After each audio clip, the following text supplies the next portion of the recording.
Welcome to aspirant UPSC IAS. Number system के हम अपनी अगली सीरीज़ में कुछ अलग फर्दर टॉपिक को डिस्कस करेंगे। उससे पहले हम अभी ये देख लेते हैं कि नंबर सिस्टम में हमने अभी तक क्या टॉपिक्स को कवर किया है। नंबर सिस्टम में हमने देखे कि कॉम्प्लेक्स फॉर्म्स क्या होते हैं, देन हमने देखा कि real number and imaginary numbers क्या होते हैं। हमने proper, improper and mixed fraction के क्वेश्चंस को सॉल्व किया। फिर हमने iota based questions, divisibility based questions और साइक्लिसिटी के बेस्ड को क्वेश्चंस को सॉल्व किया। उनके रिलेटेड ट्रिक्स को समझा हमने, डिविजिबिलिटी के थ्योरम्स को समझा, और इससे रिलेटेड आपकी जो ये हर एक वीडियो, हर एक सेक्शंस में पिछले वीडियोस अपलोडेड हैं। अगर आपको इसमें कोई भी डाउट हो, आप एक बार दोबारा वीडियोस को दोबारा देख सकते हैं, और कोई भी डाउट हो तो आप कमेंट बॉक्स में अपने क्वेश्चन को पिन कर सकते हैं। अब अगर हम फर्दर आगे बढ़ते हैं, और आज हम जो टॉपिक डिस्कस करेंगे नंबर सिस्टम में वो है रिमाइंडर थ्योरम।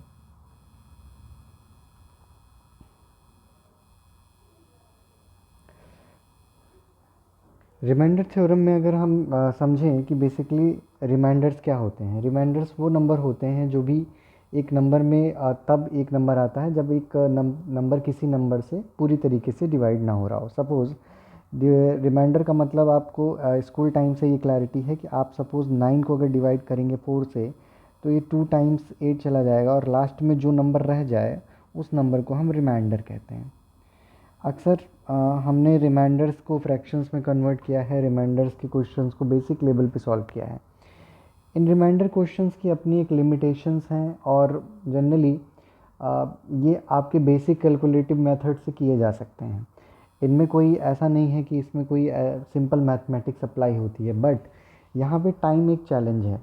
अगर हम इन क्वेश्चंस को रिमाइंडर बेस्ड क्वेश्चंस को एग्ज़ाम्स में सॉल्व करने जाते हैं तो ये क्वेश्चंस बेसिकली जो एक्सप्रेटिव क्वेश्चंस होते हैं वो बहुत ज़्यादा लंबे होते हैं। उनके मल्टीप्लिकेशन को करके देन उनको डिवाइड करना एक लेंदी प्रोसेस हो जाती है, और ये क्वेश्चंस अप्रॉक्सीमेटली 2 से 3 मिनट के हो जाते हैं। अब ऐसे क्वेश्चंस को जल्दी सॉल्व करने की क्या ट्रिक है, और ऐसे किस तरीके के क्वेश्चंस आते हैं, हम इस पे डिस्कस कर लेते हैं। ठीक है, सपोज़ आपसे क्वेश्चन पूछा गया that what is 15, sorry 1 second, question is find the remainder of 15 into 17 into 19 when divided by 7। ये आपका क्वेश्चन। अब आप इस क्वेश्चन को अगर कॉमन मैथमेटिक्स मेथड से सॉल्व करेंगे तो क्वेश्चन काफ़ी ये लेंदी हो जाएगा। तो इसको क्वेश्चन को करने की ट्रिक क्या है, सपोज़ पहले हम रिमाइंडर थ्योरम को एक जनरलाइज वे में समझ लेते हैं। रिमाइंडर थ्योरम हमें ये कहता है, if remainder of expression,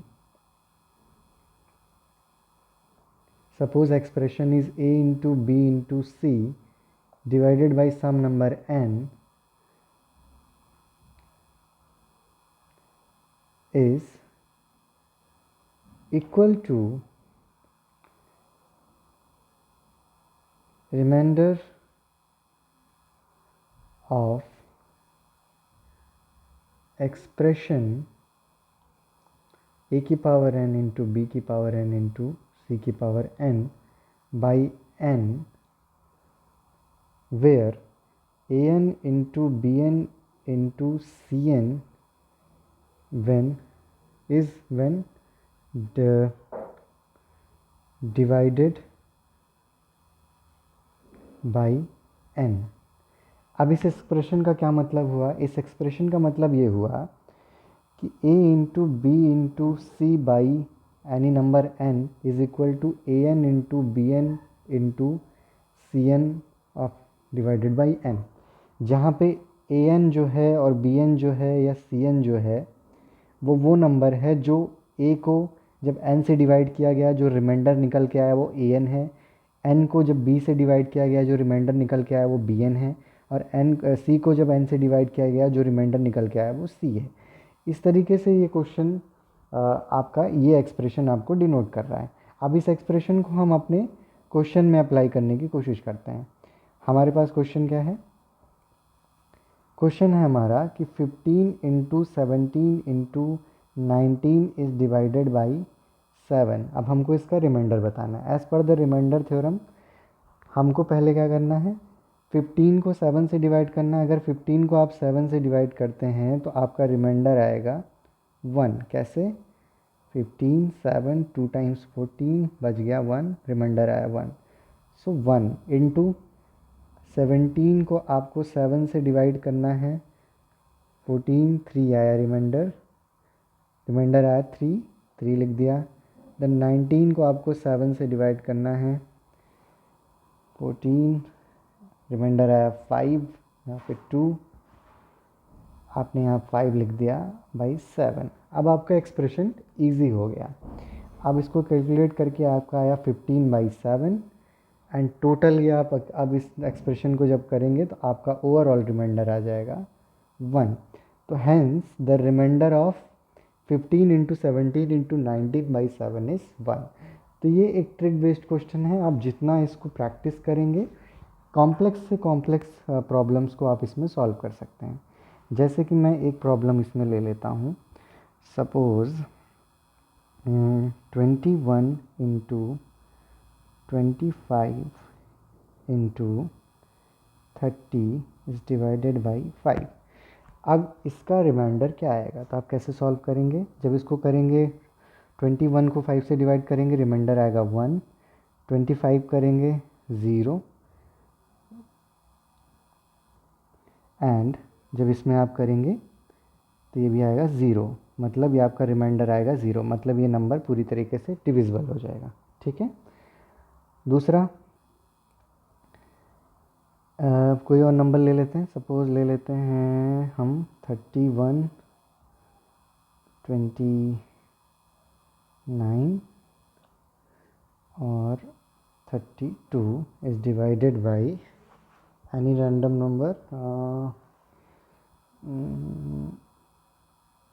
suppose हम ले लेते हैं 6। ओके। अब हम जब 31 को डिवाइड करेंगे 6 से तो क्या आएगा? 5 टाइम्स 30, 1 रिमाइंडर आया 1। अब 29 को हमने जब किया 6 से तो ये आया 4 टाइम्स 24, रिमाइंडर आया 5। 32 को सेम वे किया तो रिमाइंडर आया 2/6। ये हो गया हमारा 10 बाई 6। अब इसको हमने जब सॉल्व किया 10 6 1 टाइम्स 6, रिमाइंडर आया 4। सो इस एक्सप्रेशन का जो रिमाइंडर आएगा 4 आएगा। तो ये काफ़ी इस तरीके से जब आप इसको सॉल्व करेंगे तो बहुत जल्दी क्विकली ये क्वेश्चन सॉल्व हो जाएगा। ठीक है।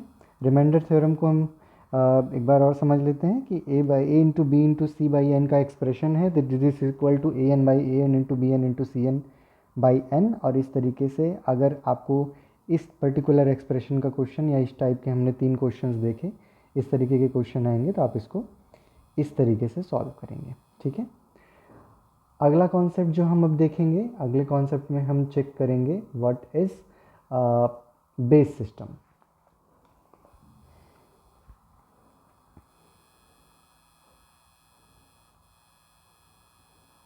ठीक है। बेस सिस्टम का क्या मतलब है? अभी जनरली हम जो नंबर्स को डील करते हैं, नंबर्स हमारे रिप्रेजेंटेड होते हैं डेसिमल सिस्टम में। डेसिमल सिस्टम का जो बेस होता है वो होता है 10। अभी आप काउंटिंग के पर्पस से जब नंबर्स को देखते हैं तो नंबर्स में हमारी बेसिक इंटिटीज़ होती हैं 0 1 2 3 4 5 6 7 8 एंड 9। इस तरीके से अगर आप इनके टर्म्स को आप रखेंगे तो यहाँ पे 10 इंटिटीज़ हैं, 10 सिंबल्स हैं जिसके हेल्प से डेसिमल नंबर को डिनोट किया जाता है। बेस सिस्टम में डेसिमल के अलावा कई और नंबर बेस सिस्टम होते हैं, जैसे कि वो कौन से होते हैं, जैसे कि एक होता है बाइनरी, एक होता है आपका ऑक्टा और एक होता है आपका हेक्साडेसिमल।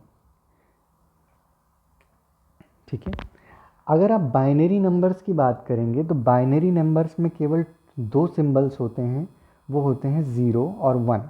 मतलब बाइनरी में नंबर्स को केवल 0 और 1 के फॉर्म में काउंट किया जाता है। अगर आप ऑक्टा की बात करेंगे तो ऑक्टा में जो नंबर होते हैं वो होते हैं 8। इसका मतलब ऑक्टा में आपको 0, 1, 2, 3, 4, 5, 6, 7 तक ही आपके नंबर होते हैं, मतलब केवल 8 सिंबल्स होते हैं। ऑक्टा में 8, 9, 10 जैसी कोई चीज़ नहीं होती। ऑक्टा में हर नंबर को 0 से लेकर 7 तक ही सिंबलाइज किया जाता है। फिर आते हैं हेक्साडेसिमल्स। हेक्साडेसिमल्स में आपके 16 सिंबल्स होते हैं, जिसमें आपका 0, 1, 2, 3, 4, 5, 6, 7, 8, 9, then आपका A which is equal to 10, then B which is equal to 11, then C which is equal to 12, then D which is equal to 13, then E which is equal to 14, then F which is equal to 15 and so on and F तक। तो मतलब आपकी जो representation है वो from 0 to 9 and then A to F जो hexadecimal system में represent किया जाता है। अब इस तरीके से रिप्रेजेंटेशन में ये समझ में आया कि अभी हम केवल एक पर्टिकुलर एस्पेक्ट को समझ रहे थे कि डेसिमल नंबर ही नंबर्स होते हैं, नंबर्स को 1, 2, 3, 4, 5 के पॉइंट ऑफ व्यू से ही काउंट किया जाता है। नहीं, अगर हम क्वेश्चंस में देखें, अगर कोई नंबर लिखा हुआ है 10 की बेस 7, तो आप इसको देखेंगे कि इसका जो बेस सिस्टम है वो अलग है। ठीक है, बेस सिस्टम इसका अलग है। अब इस बेस सिस्टम में इसको कन्वर्ट करेंगे तो इसके नंबर बदल जाएंगे। ठीक है, इस तरीके का क्वेश्चन इसमें आता है। दूसरा, कई बार इसमें क्वेश्चंस जैसे आते हैं कि 10 का बेस है 7 और 10 का बेस है 10, आपको इसको प्लस करना है तो ऑब्वियसली आप इसको डायरेक्ट प्लस नहीं कर पाएंगे। आइदर इनको आपको सेम बेस में कन्वर्ट करना पड़ेगा, आइदर आपको 7 को 10 में कन्वर्ट करना पड़ेगा या 10 को 7 में कन्वर्ट करना पड़ेगा। सिमिलर बेस के यूनिट्स को ही काउंट कर सकते हैं। प्लस रिप्रेजेंटेशन जो आपको रखनी पड़ेगी वो इस तरीके से रखनी पड़ेगी कि आपको उनके बेस मेथड्स को, बेस सिंबल्स को फॉलो करना पड़ेगा। ठीक है, अब बेस में जिस तरीके के क्वेश्चन आते हैं, बेस में अक्सर ये पूछ लिया जाता है कि बाइनरी में आपके कितने सिंबल्स होते हैं। तो बाइनरी में सिंबल्स कौन से होते हैं, 2 होते हैं। ये क्वेश्चन पूछ लिया जाता है कि वो सिंबल्स कौन कौन से हैं बाइनरी में। तो 0, 1 वो सिंबल्स हैं जो बाइनरी में नंबर्स को डिनोट करने के लिए इस्तेमाल किया जाता है। ऑक्टा में कितने सिंबल्स हैं, 8 सिंबल्स हैं, 0 to 7। हेक्साडेसिमल में कितने सिंबल्स हैं, 16 सिंबल्स हैं, 0 to 9, then A to F। तो इस तरीके से आपसे 1 वर्ड क्वेश्चन इसमें अराइज हो सकते हैं कि आपके बेस सिस्टम में कितने तरीके के बेस सिस्टम है। प्लस अगर आप इसमें न्यूमेरिकल पॉइंट ऑफ व्यू से अगर आप देखेंगे तो बेस सिस्टम में आपसे एक कन्वर्जन का क्वेश्चन भी अराइज होता है। फर्स्ट ऑफ ऑल, आपको सपोज मैं एक एग्जांपल से आपको बताता हूँ कि what is the value of 123.56 base 8। अब ये नंबर बेस 8 में है, इसकी वैल्यू डेसिमल में इसकी वैल्यू क्या होगी। ये नंबर बेस 8 में अवेलेबल है, उसकी वैल्यू आपको डेसिमल में बतानी है। इसका तरीका ये है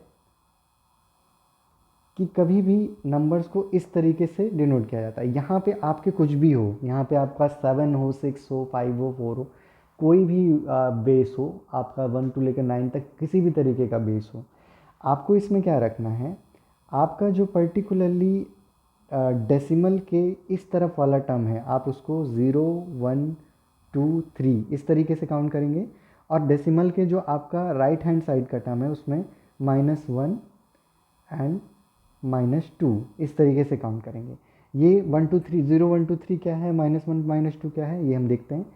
अब इसको जब सॉल्व करेंगे, इसकी वैल्यू आपको डेसिमल में बताना है, तो 1 इनटू यहाँ पे किस पॉइंट पे है 1, 3, बेस क्या है 8, 8 की पावर 3 प्लस देन 2, यहाँ पे किस पोजीशन पे है 2, बेस क्या है 8, 8 की पावर 2 प्लस 3, बेस क्या है 8, पावर क्या है 1 प्लस 4, बेस क्या है 8, पावर क्या है 0, ओके।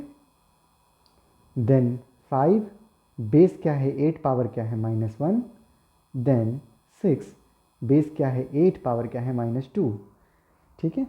अब इस एक्सप्रेशन को जब हम सॉल्व करेंगे तो ये आपका आ जाएगा 512, यह आ जाएगा 128, यह आ जाएगा 24, यह आ जाएगा 4, यह आ जाएगा आपका 0.625 प्लस 0.093750, इसको आप सम कर लेंगे तो आ जाएगा 668.718750। अब आप ये जो है आपका 10 में है, ठीक है। तो इस तरीके से किसी भी बेस को आपको डेसिमल में उसकी वैल्यू पूछी जाए, सपोज आपका कोई भी बेस दिया हो, इस तरीके से यह एक्सप्रेशन दिया हो और बोला जाए what is the value of this number, तो आपको उस नंबर की वैल्यू इस तरीके से काउंट करनी है। This is first type of question.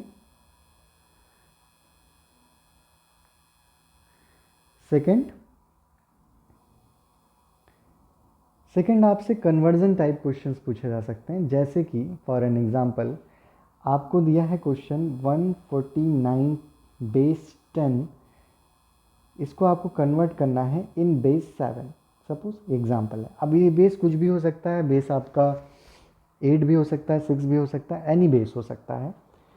अब इस केस में आपका क्या करेंगे, इसमें आप अंदर की जो ब्रैकेट के अंदर की डिजिट है उसको जिस बेस पर स्पेसिफिक बेस में कन्वर्ट करना है उस बेस से आप इसको डिवाइड करने लगेंगे। इसको आप करेंगे, आएगा आपका 21, यहाँ पे जो रिमाइंडर आए आप उसको लिखना है, इसको डिवाइड करते समय इसको आप डिवाइड किया 149 divided by 7, this is 2 times 14, then 1 time 7, remainder आया 2, आपने लिख दिया 2, ठीक है। 7 को आपने किया 3 टाइम्स, रिमाइंडर आया 0, देन आपने इसमें दोबारा 7 से किया। अब ये नंबर फैक्टराइज फर्दर फैक्टराइज नहीं हो सकता, तो आपने इसको एज इट इज़ यहाँ पे लिख दिया 3। अब आप जो कन्वर्टेड नंबर आपका जो है वो है नीचे से ऊपर की तरफ आप इसको लिखेंगे 3027। आना सिंपल। कोई भी नंबर को जब कन्वर्ट करना है from decimal base to any other base, तो ये एक मेथड है जिससे आप इसको कर सकते हैं। फर्दर अगर आप बात करें कि अब एडिशन की बात करें कि दो बेस का एडिशन कैसे होगा, तो दो बेस के एडिशंस के लिए आपको अगर प्रैक्टिकली देखे जाएंगे तो हमारे जितने भी मैथमेटिकल फार्मूलाज हैं वो डिज़ाइंड हैं as per the decimal system. तो हम ये कर सकते हैं कि हम किसी भी बेस को पहले एज़ पर द डेसिमल उसको काउंट कर लें, एडिशन कर लें, देन आफ्टर हम अपने हिसाब से उसको फिर कन्वर्ट करें। सपोज़ कैसे करेंगे देख लीजिए। मान लीजिए हमें ऐड करना है, सपोज़ हमारे पास क्वेश्चन है 4327 प्लस 3557। अब ये जो है आप इस क्वेश्चन में एडिशन देखेंगे तो एडिशन ये it is as per the base 7। अब बेस 7 के हिसाब से आपको इसकी वैल्यू को निकालना है। अगर आप इसको डायरेक्टली प्लस कर देंगे तो ये आपका अप्रॉक्सीमेटली आप इसमें 432 प्लस 355 कर देंगे तो ये आपका आ जाएगा 787। बट ये आंसर गलत है क्योंकि ये आंसर आपका बेस 10 में है और आपको आंसर चाहिए बेस 7 में। अब ऐसा करने के लिए आप क्या करेंगे, आपको ये मेथड लगाना है। सबसे पहले आपको इस वैल्यू को इंडिविजुअली एडिशन करना है फ्रॉम द यूनिट प्लेस। आपकी यूनिट प्लेस पे 5, यूनिट प्लेस पे आपके एक नंबर पे है 2, देन 5, ये हो गया आपका 7। 7 जो है एडिशन में आया बेस 10 में, आपको 7 को कन्वर्ट करना है इनटू बेस 7।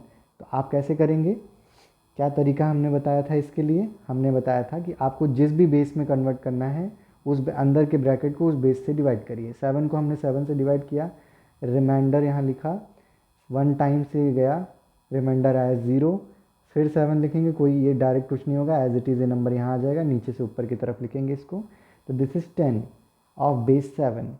फिर अगला नंबर लेते हैं, अगला नंबर है 3 + 5, ये आ गया हमारा, एक सेकेंड,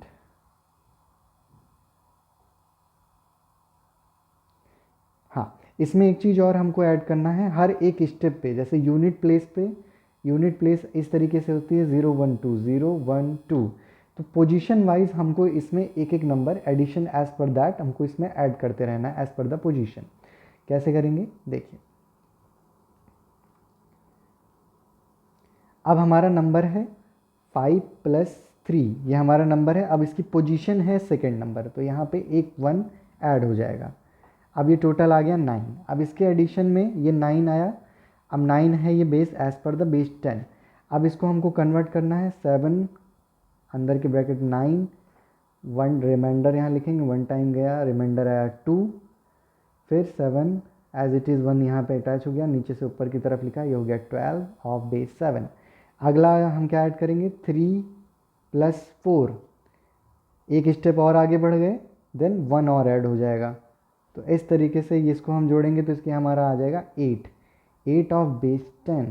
इसको कन्वर्ट करने का क्या तरीका है, 8 7 1 टाइम्स, रिमाइंडर आया 1, देन 1 एज इट इज़ उतर गया, दिस इज़ 11, तो ये हो गया 11 ऑफ बेस 7। तो अब कैसे करेंगे इसको, हम इसमें लिखते जाएंगे पीछे की तरफ से 1 1, ठीक है, सबसे पहले नीचे का टर्म लिख लेंगे 1 1, देन सिर्फ यूनिट प्लेस के नंबर को लिखेंगे, यूनिट प्लेस पे हमारा क्या है 2 2, देन 0 0, आंसर आ गया हमारा 1 1 2 0 इन बेस 7। तो हमने इस नंबर को क्या किया, हमने इस नंबर को एडिशन सीखा इस नंबर का इन एनी बेस। इसी तरीके से आप किसी भी बेस के क्वेश्चन को सॉल्व कर सकते हैं। ये थोड़ा कंफ्यूजिंग हो सकता है, कई बार बेसिस में हम ये गलती कर देते हैं कि बेसिस के क्वेश्चंस को हम कंफ्यूज कर जाते हैं। बस हमको ये याद रखना है कि यूनिट प्लेस से अब बढ़ते हुए हम 1 को ऐड करना ना भूलें, कई बार 1 मिस आउट हो जाता है, इस वजह से कभी भी सही आंसर नहीं निकल पाता, क्योंकि ये एक एडिशन है, एडिशन के अपना इसका एक सॉल्व करने का यही एक मेथड है। सबसे पहले हम इंडिविजुअल नंबर्स को बेस अमाउंट को ऐड करेंगे तो एज इट इज़ हो जाएगा, देन आगे बढ़ेंगे तो 1 ऐड करके होगा, देन आगे बढ़ेंगे तो 1 ऐड करके होगा। इस तरीके से जब ये नंबर बेस आपके डेसिमल में आ जाए, आपको डेसिमल टू, इससे पहले भी क्वेश्चन में मैंने आपको डेसिमल टू बेस 7 में आपको कन्वर्ट करना बताया, तो इस तरीके से इस टाइप के क्वेश्चन सॉल्व होंगे। बेस सिस्टम में आपके इन्हीं 3 तरीके के क्वेश्चन पूछे जाते हैं, वैल्यू निकालना, कन्वर्जन करना, एडिशन करना, दैट्स इट, ठीक है। अब नंबर सिस्टम में हमने ज़्यादातर टॉपिक्स को कवर कर लिया है। अब नंबर सिस्टम में majorly as per the reasoning point of view कोई और टॉपिक नहीं है। नंबर सिस्टम का सेक्शन कंप्लीट हो चुका है। आप अगर शुरू से इन वीडियो एक बार पूरे वीडियोस को दोबारा देखें जहाँ से नंबर सिस्टम की सीरीज़ को कंटिन्यू किया गया था, इसमें कोई आपको डाउट हो तो आप बेझिझक अपने क्वेश्चंस को कमेंट बॉक्स में पिन करिए और ज़्यादा से ज़्यादा इन क्वेश्चंस को सॉल्व करिए। अब फर्दर हम अपने सेक्शन में जो हम चैप्टर स्टार्ट करेंगे वो होगा परसेंटेज। तो आज के लिए इतना ही। आपको वीडियो कैसा लगा हमें कमेंट बॉक्स में ज़रूर बताएं, और कोई भी डाउट हो तो आप please feel free to ask. Thank you so much.